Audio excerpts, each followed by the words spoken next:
So, hello guys, welcome to our YouTube channel Study for Doubt. Today I am here with a new chapter, the Sermon at Banaras. So, first of all, I would like to tell you the meaning of sermon. Sarman एक तरीके का प्रवचन होता है जो कि हमारा moral and religious issues से रिलेटेड होता है, यानी कि धार्मिक या नैतिक विषयों से आधारित जो बातें होती हैं उनको हम सरमन बोल देते हैं। और ये सरमन एट बनारस का मतलब है कि बनारस में प्रवचन। ओके, अब ये किसने दिया था? तो इसमें जो हमारा मेन कैरेक्टर है वो है गौतम बुद्धा। गौतम बुद्धा का पूरा नाम आप सभी को पता होगा, सिद्धार्थ गौतम। तो गौतम बुद्धा जो थे, जैसे कि आपको पता है कि उन्होंने एनलाइटनमेंट के लिए अपनी फैमिली छोड़ दी थी, घर छोड़ दिया था और उन्होंने 7 डेज तक एक तपस्या की थी और जिसकी वजह से उन्हें क्या प्राप्ति हुई थी? एनलाइटनमेंट प्राप्त हुआ, यानी कि ज्ञान की प्राप्ति हुई थी उनको, सिद्धार्थ गौतम को।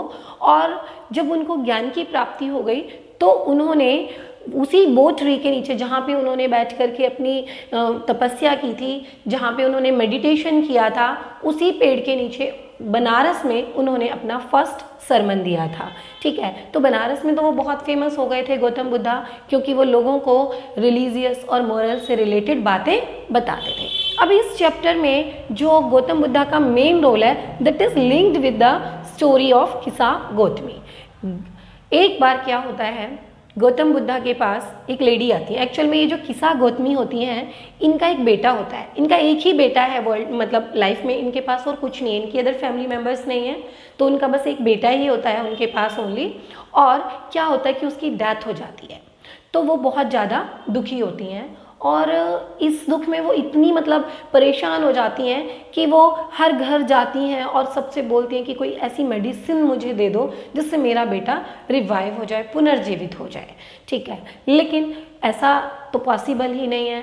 तो फिर एक जो ओल्ड पर्सन थे वहाँ पर, उन्होंने उसको सजेस्ट किया कि आप गौतम बुद्ध के पास जाइए, वो आपकी इस प्रॉब्लम का कोई ना कोई सॉल्यूशन आपको जरूर देंगे।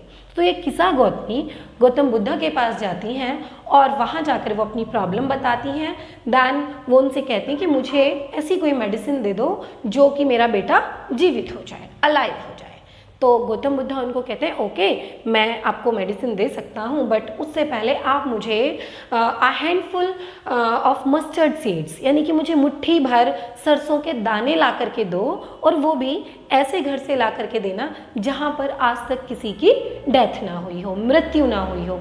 ऐसे घर से मुझे एक मुट्ठी सरसों के दाने चाहिए।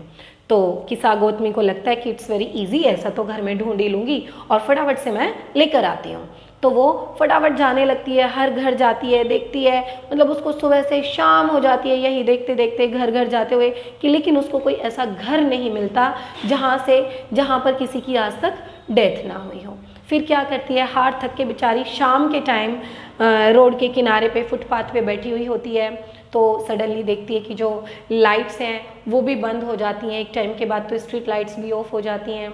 तो उसने देखा क्या कि मतलब उसको एक तरीके से रियलाइजेशन हुआ कि कहीं कुछ तो ऐसा है जो मैं गलत कर रही थी। मतलब उसको ये होता है कि हर एक चीज़ जो एक तरीके से लाइट की तरह जो अभी हमें रोशनी दे रही है वो भी बंद हो गई है, यानी कि एक लाइट जो हमारी लाइफ में रोशनी डाल रही थी वो अब क्या है, बंद है। एक सन जो हमें सुबह रोशनी दे रहा था वो भी अब क्या है, छिप गया है और अब अंधेरी रात हो गई है। तो मीन्स उसको लगता है कि ऐसे, मतलब उसको खुद ही ये रियलाइज हो जाता है कि लाइफ में अगर बर्थ है तो डेथ भी है, और this is the fact of everyone's life.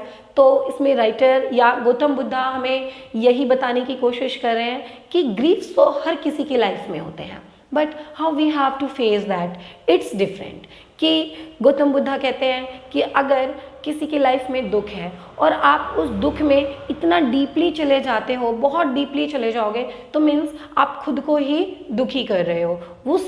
ये जो डेथ है ये एक ऐसा दुख है कि आप इसको मतलब कभी भी, मतलब ऐसा नहीं हो सकता कि इसकी फीलिंग से आप बाहर आ सकते हो, वो तो एक तरफ रहेगा ही रहेगा। लेकिन उस दुख की वजह से अगर आप खुद को परेशान कर रहे हो तो दैट्स नॉट गुड। मीन्स अगर हमें किसी भी दुख में दुखी होना है ना, तो वो भी हमारी एक लिमिट होनी चाहिए। आउट ऑफ लिमिट हमें किसी भी चीज़ के अंदर नहीं घुसना चाहिए। जैसे कि स्टार्टिंग में किस्सा गौतमी ने किया कि वो बिल्कुल एकदम से परेशान हो गई।